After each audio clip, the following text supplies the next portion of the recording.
Welcome back to Neo Movie Recap. What happens when the world decides a woman is too old to be loved? She's 40, she's brilliant, she's rebuilt her entire life from the wreckage of betrayal. And then, in the most unexpected place on Earth, the most famous young man alive looks at her like she is the only person in the room.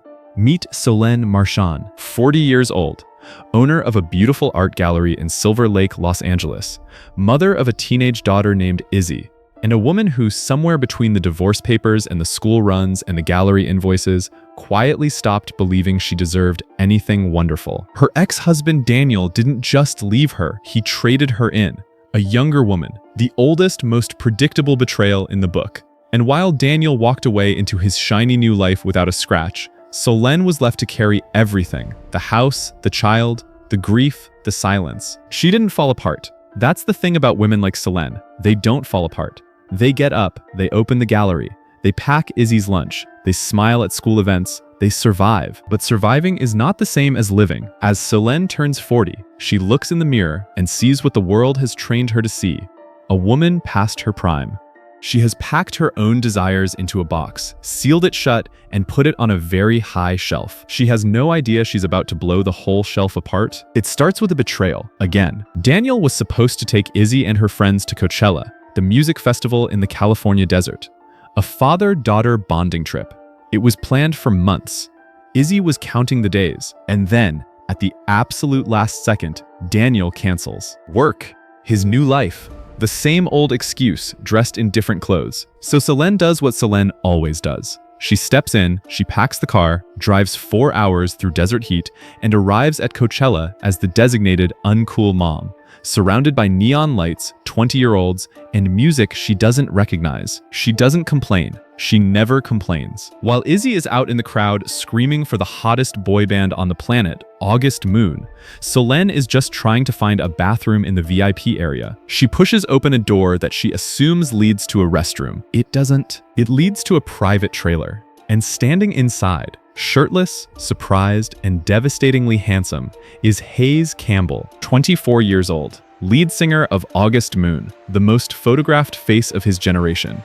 A young man so famous that his name trends on social media every single day. Solenn doesn't scream, she doesn't grab her phone, she doesn't ask for a selfie, she just blinks and says she's looking for the bathroom. Hayes stares at her like she's a miracle, because every single person in his world wants something from him. His label wants hits, his fans want access, his management wants obedience. And this woman, this composed, slightly annoyed 40-year-old, just wants to find a toilet. She is the first real person he has met in years. They talk, just 5 minutes, but those 5 minutes crack something open in both of them. He's sharp, funny, surprisingly self-aware.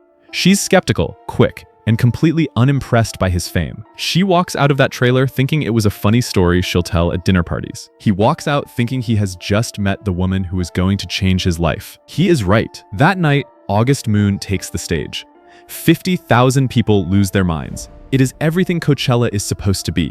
Fire, light, sound, hysteria. And then Hayes stops the show. He looks out into the crowd. He finds the VIP section. He finds her face, and he dedicates a song to the woman who just reminded me I'm real. The crowd goes wild. Nobody knows who he's talking about. But Solenn knows. And the weight of that moment, being seen, truly seen by someone who didn't have to see her, hits her somewhere she had forgotten existed. Most men in Hayes' position would let the feeling fade. Hayes is not most men. He tracks her down. He shows up at her gallery in Silver Lake without warning. Blacked out SUV, small security detail, the full spectacle of fame arriving in her quiet, carefully curated world. He walks through the gallery like he's genuinely looking. Not performing interest, actually looking. He asks her about the pieces, about her choices, about why she looks at him with so much careful distance in her eyes. Solenn holds her ground. She tells him he is a child. She tells him she is 40. She tells him his fans would genuinely destroy her. And Hayes does something that stops her cold. He buys every painting in the gallery, every single one. It is $1 million gesture, but it is not about money. It says, I want to understand your world. All of it. Take me seriously. They end up at a warehouse together as the sun goes down, talking for hours about art, music, loneliness, fame, and what it feels like to be a brand instead of a person. Hayes tells her that every room he walks into, he is the product, not the man, the product, and he is exhausted by it. Selene sees him, really sees him, the boy behind the poster, and they kiss. For Selene, it is the first time in years that she has felt wanted. Not for what she provides, but for exactly who she is. She makes a decision that surprises even herself. She tells Izzy she has a business trip, she packs a bag, and she joins Hayes on the August Moon World Tour. New York, London, Paris, the south of France. Their entire relationship lives inside 5-star hotel rooms because the moment they step outside, the world would detonate. So inside, they build a universe. Room service and poetry. Songs he's writing that his label will never let him release. Laughter that echoes down empty hotel corridors at midnight. Hayes is not just a pop star in these moments. He is a musician, raw, searching, desperate to make something real. And Selene becomes his muse. She gives him permission to be the artist he actually is. For the first time in longer than she can remember, Selene is not the responsible one. She is not the caretaker. She is just a woman falling in love, and it is terrifying. And it is wonderful. The south of France is where the dream starts to splinter. They are on a private yacht. The other band members are there, with their guests, young women in their early 20s who look like they were designed by an algorithm. For the first time, Selene sees the age gap in full, brutal clarity. She overhears something, a comment, an implication that Hayes has a pattern, older women, a type, a habit. Maybe she isn't special. Maybe she is just the latest in a long line of interesting distractions for a bored, beautiful young man with too much money and too much time. The doubt floods in, and Selene, who has been betrayed before, who knows exactly what it feels like to be discarded, runs. She flies back to Los Angeles, heart shattered, convinced she was a fool to believe. But Hayes doesn't let her go. He follows her home, he stands on her doorstep, and he tells her he loves her. Not the idea of her, not the version of her that makes him feel interesting. Her, Selene, all of her. She makes a choice. They go public. And that is when everything falls apart. Going public is the match dropped into the gasoline. Within hours, the photos are everywhere.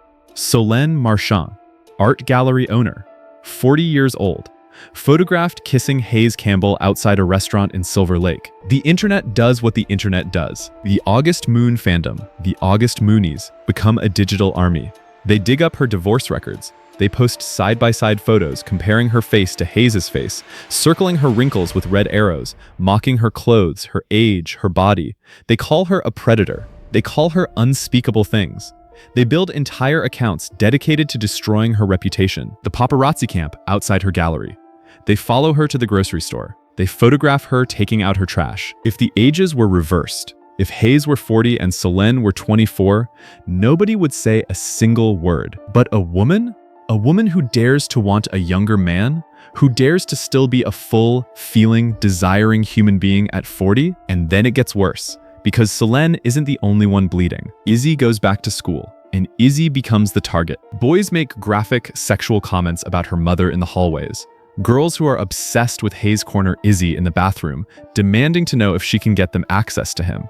Her friendships fracture. Her private life dissolves. She is 16 years old, and she is being punished for something her mother did. Selene watches her daughter crumble, and every piece of her heart that was still intact, the pieces Hayes didn't already own, breaks completely. Daniel swoops back in, not to help, to judge, to tell Selene she is selfish, unstable, that she has put herself before her child. He is wrong about everything, but he is right about one thing. Izzy is suffering, and it is not stopping. The final confrontation happens in Selene's living room. Hayes is there, fierce, desperate, completely prepared to burn his career to the ground to be with her. He has a plan. He will quit the band. He will move in. He will fight every troll, every paparazzi, every tabloid headline. He thinks love is enough to win. But Selene is 40, and 40 knows something 24 doesn't. Love is not always enough. Sometimes love is the very thing that is causing the damage. She looks at Hayes, this beautiful, brilliant, real young man who looked at her in a desert and decided she was worth changing his life for, and she makes the hardest choice of her entire life. She ends it. Hayes breaks. He begs. He tells her they can get through it. And Selene, through her own tears, tells him the truth. You are at the beginning of your life. I am in the middle of mine. If we do this now, we destroy everything. She gives him back his watch. She tells him to give it 5 years. 5 years for Izzy to grow up, graduate, and find her own life. 5 years for the August moon hysteria to quiet down. 5 years to find out if he still wants her when he is nearly 30 and she is nearly 45, and the world has moved on to someone new. He leaves. The blacked out SUVs disappear down the street. Selene sits on her floor, and she falls apart. The way she hasn't allowed herself to fall apart in years. Because this time, she didn't lose him to betrayal. She didn't lose him to indifference. She chose to let him go, because she loved him enough to protect him from herself. Time passes. The film shows us seasons changing. Izzy growing up, going to university in Chicago, building a life of her own. Selene alone at the gallery. Peaceful, purposeful, complete. Hayes goes solo. He grows into himself. He stops making the music his label wanted and starts making the music his soul needed. Melancholic, searching, real.